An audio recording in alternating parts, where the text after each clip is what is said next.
All right, everybody, today we're going to go over the three options that you have when it's your turn to play.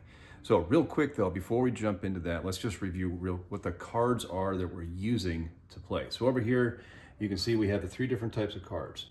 These are hash cards.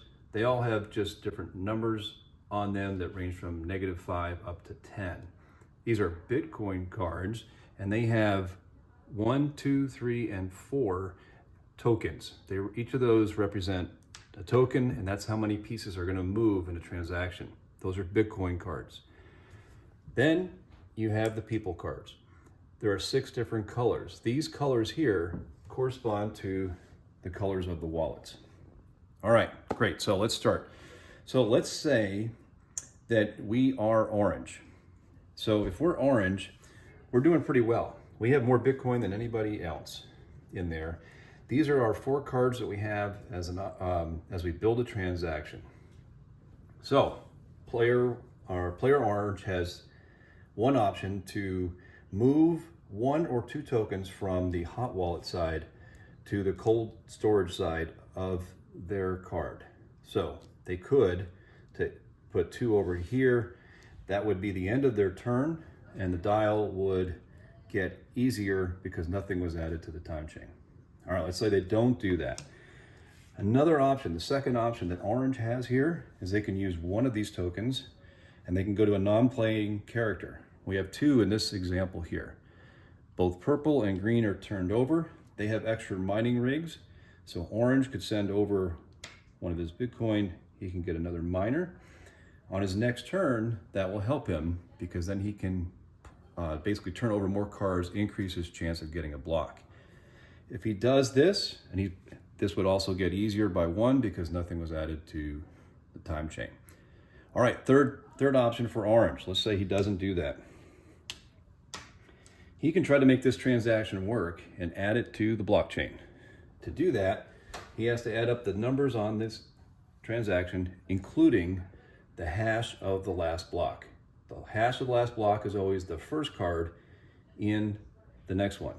So if he adds those up, so that's 22 minus 1, 20, below 22, this could actually work because it's below the threshold. The numbers here all added up are below the threshold.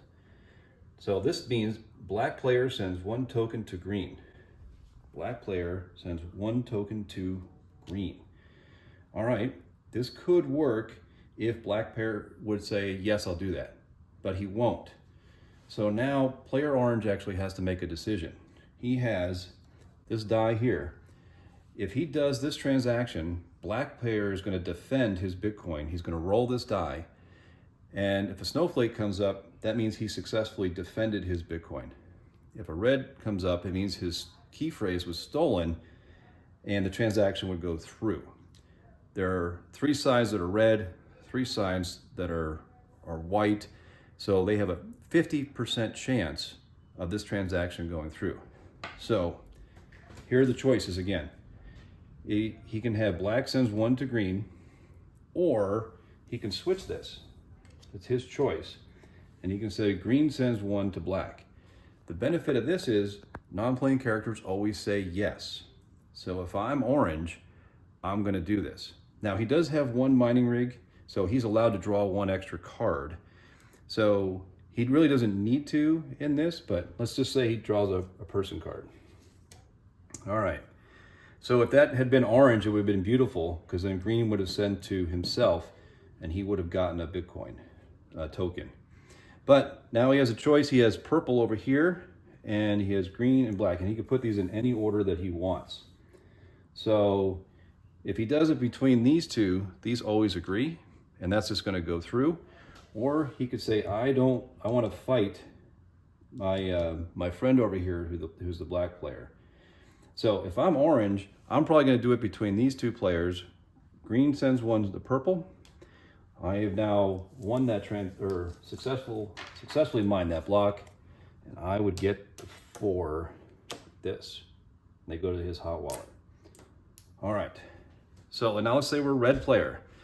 Red player can't move anything to cold storage, so that option's off the table because he doesn't have any. He also cannot buy another mining rig because he doesn't have any Bitcoin. Red player has to mine. So in this case, it looks like his numbers are all below. He gets 2 cards that he could pull over. So he needs to decide what he wants to do. This is a pretty low number. These are actually all pretty good. So he has to decide what he wants to do. He may want to just try to get his own color. Black, black. All right, this is interesting. So one thing he could do is say, ooh, what if black sends the black?